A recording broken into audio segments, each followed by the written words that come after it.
Although what I have noticed for a good proportion of my people-pleasing good girl community is that they go out of their way to deliberately acquire or take on more things, often unconsciously, in order to serve and care at the highest possible level for the reward of being valued, recognised, approved or appreciated.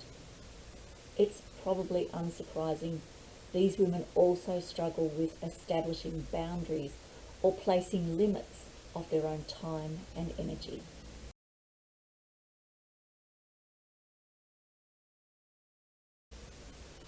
Hi there lovelies, I'm Rhonda Crimes. I'm a life and leadership coach supporting everyday people just like you to reflect and rework your everyday stories so you can step into the everyday leadership of your families and communities and create compelling, meaningful and fruitful lives every day.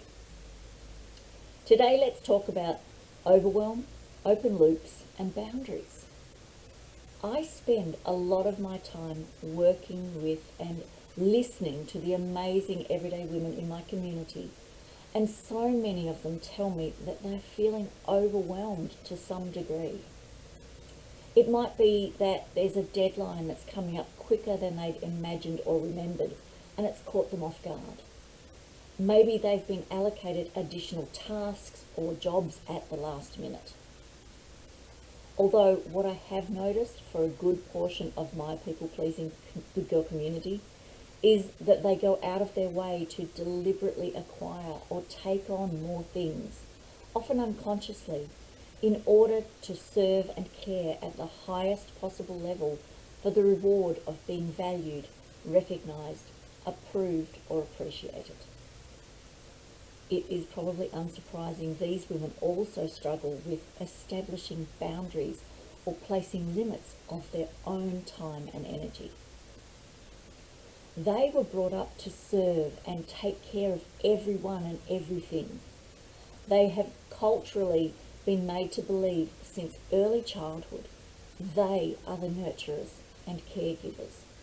Their own needs must never be put before anyone else's.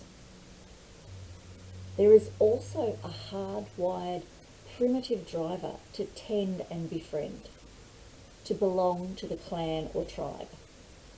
Not to do so will make them an outcast.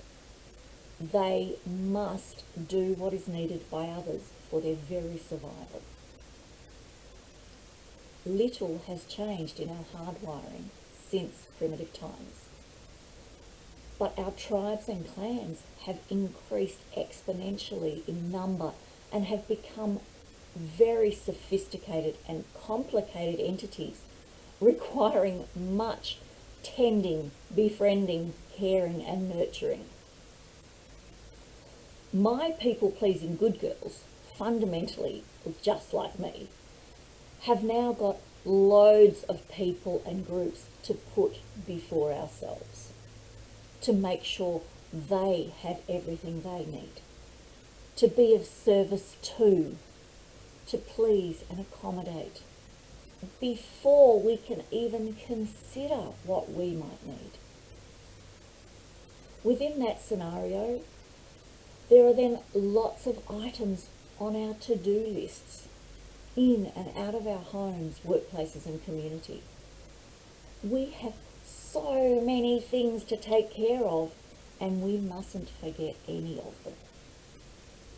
That would render us less than, cause us embarrassment, activate guilt and shame, and even risk us being cast out.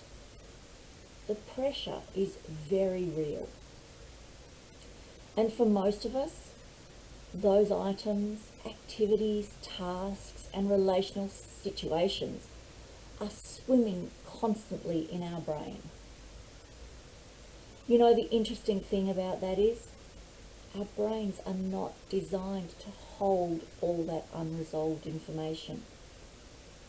It is designed for having ideas, not holding them.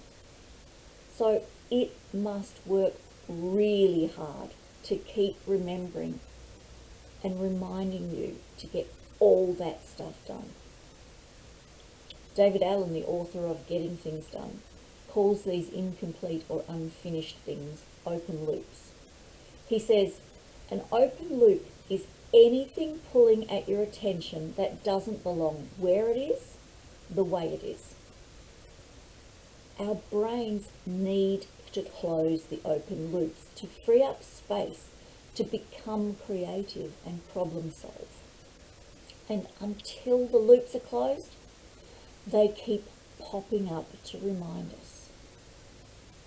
Studies have shown that we as humans have more difficulty recalling what we have done than what we need to do. Give it a go for yourself. Compare your to-do list of accomplishments to your to-do list of must-get-tos. Open loops lead to stress. Our brain needs to close them.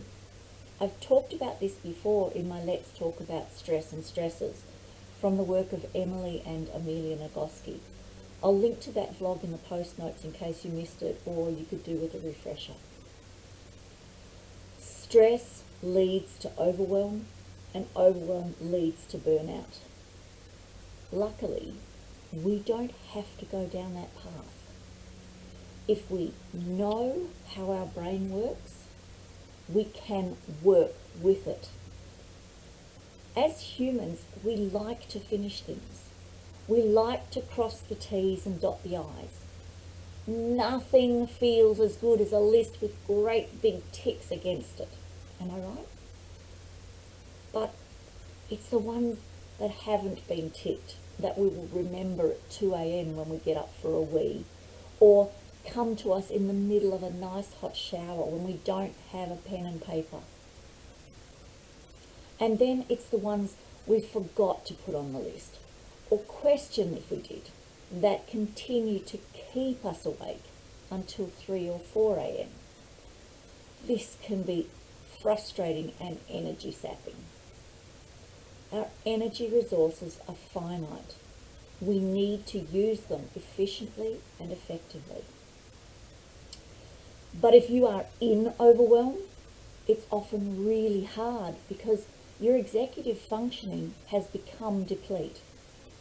If you are in that state, even deciding if you want a cup of tea or coffee becomes a lost battle. So my lovelies, if you are in overwhelm, you need a first response strategy stat. I have a fabulous tool in my one of many toolkit called Overwhelm First Aid to help you. I've linked to that free resource in the post notes. Plus, I talked about it in my Tuesday live on the 3rd of August. That too has been linked as well. Do check them out if you're stuck in overwhelm. The Overwhelm First Aid Kit is a first response to get you through a few days or up to a week. But you will find yourself back in the same position unless you make some everyday changes. So what can you do? Close those loops. And that is where boundaries come into play. The brain dump step described in the Overwhelm First Aid Kit is a great regular activity to managing your loops. You don't need to wait until you are overwhelmed. Make it a regular weekly reflection time. Set up a schedule in your diary to dump out everything and take stock of what is happening in your life on a regular basis, not just when you're in crisis. This will also really help you become more aware of what kinds of situations activate you into overwhelm. To notice if it is inside your circle of control. That is, are you at the helm to do anything to change the position you're in or the expected outcome? Like, can you say no? Can you give it to someone else to do? Push out the deadline? Or just get it done now? Also, a good thing to bring to conscious awareness. is recognizing if this was something you have actually put upon yourself. Were you really the only person to take this on? If this triggers you into defense mode, we can guess the answer. If this isn't inside your circle of control, it has to be outside your circle of control, right? Someone has delegated it to you.